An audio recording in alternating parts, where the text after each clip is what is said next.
तर मी तिसरा प्रश्न सांगितला होता बघा, या विषयामध्ये जास्तीत जास्त मार्क्स कसे मिळवायचे, how how to score maximum marks. म्हणजे तुम्ही अल्टिमेट तुम्ही एवढा विषय अभ्यास करता, एवढे सगळे उदाहरणं शिकता वगैरे कशासाठी, मला जास्तीत जास्त मार्क्स मिळवायचे, हा विषय जास्त मार्क्स मिळवून देणार आहे.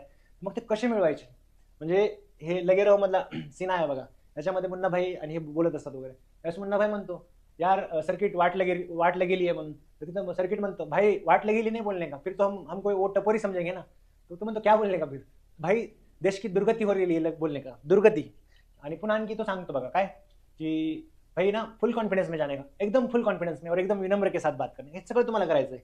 म्हणजे चांगले चांगले शब्द आहेत नीतिशास्त्राच्या संदर्भामध्ये, ते शब्द वापरायचे आहे, त्यासोबतच विनम्र राहून हे वापरायचं आहे. त्याच्यानंतर पुन्हा म्हणतो तो भाई और एकदम ना बड़े बड़े वर्ड्स इस्तेमाल करने का, जैसे की आत्मसंतुलन, हृदय परिवर्तन, तसे इथिक्सच्या कोर टर्मिनॉलॉजी भेटतील बघा, 25 टर्मिनॉलॉजी, त्याला मग आणखी जर एक्सटेंड करत गेलं तर 100 टर्मिनॉलॉजी पर्यंत बसतील ते जास्तीत जास्त. तेही एकमेकांशी रिलेटेड आहेत, एकमेकांशी डिपेंडंट आहेत, त्यामुळे काही वाटणार नाही तुम्हाला. 8 दिवसामध्ये होऊन जातील सगळ्या टर्मिनॉलॉजी थिओरीज वगैरे आपण करू कवर. तर हे लक्षात घ्या की तुम्हाला ती टर्मिनॉलॉजी, त्या कॉन्सेप्ट यूज करायच्या आहेत. जसं यांनी उदाहरण सांगितलं आत्मसंतुलन, हृदय परिवर्तन, असे शब्द नीतिशास्त्रातले वापरायचे आहेत तुम्हाला.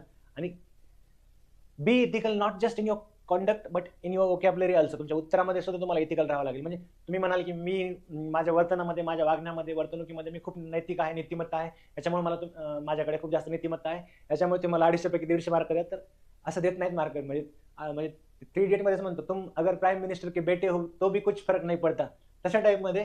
म्हणजे तुम्ही मी लय नीतिमत्तापूर्ण आहे, मीच सत्य राजा हरिश्चंद्र आहे, मला मार्क द्या असं नाही. तुम्हाला तिथे लिहावं पण लागेल, ते तुमच्या उत्तरामधून कन्वे करावं लागेल, तुम्ही किती नीतिमत्तापूर्ण आहात, किंवा तुमचं किती समज आहे नीतिमत्तेला किंवा नैतिकतेला, नीतिशास्त्राला घेऊन.